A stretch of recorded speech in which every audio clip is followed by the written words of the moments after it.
हिमालय की वादियों में आज सन्नाटा कुछ ज्यादा ही गहरा था।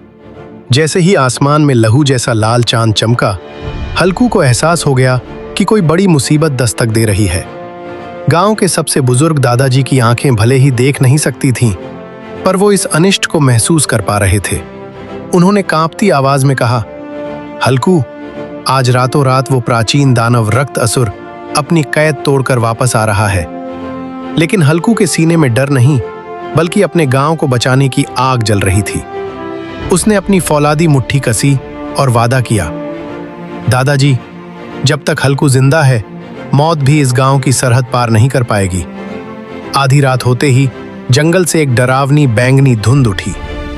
उस धुंध से निकले सायों के भूतों ने पूरे गांव को घेर लिया। हवा ठंडी पड़ गई और चीखें गूंजने लगी।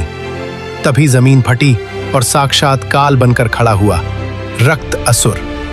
15 फीट का वो पत्थर का दानव, जिसकी रगों में लावा बह रहा था। उसने दहाड़ते हुए कहा, आज इस पूरे इलाके को मैं श्मशान बना दूंगा। हल्कू ने पूरी ताकत से वार किया, लेकिन उसके मुक्के उन सायों के आर पार निकल गए। पहली बार हल्कू की शारीरिक शक्ति कम पड़ने लगी थी। उसे समझ आ गया कि इस शैतान को हराने के लिए उसे दिव्य शक्ति की जरूरत है। हल्कू हार मानकर नहीं, बल्कि समाधान ढूंढने हिमालय की बर्फीली चोटियों पर जा पहुंचा। वहां एक रहस्यमयी गुफा के बीचों बीच चमक रही थी महादेव की प्रकाश गदा। जैसे ही हल्कू ने उस गदा को छुआ, उसका शरीर दिव्य हरे प्रकाश से जगमगा उठा। गदा ने उसे अपनी शक्ति के लिए चुन लिया था।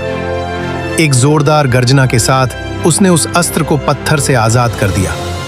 उधर गांव में तबाही मची थी। तभी आसमान से एक सुनहरी बिजली गिरी। धूल हटी तो सामने खड़ा था दिव्य शक्ति से लैस हल्कू। अब वो सिर्फ एक रक्षक नहीं, एक योद्धा था। अगला पार्ट संडे को देखने के लिए सब्सक्राइब करिए।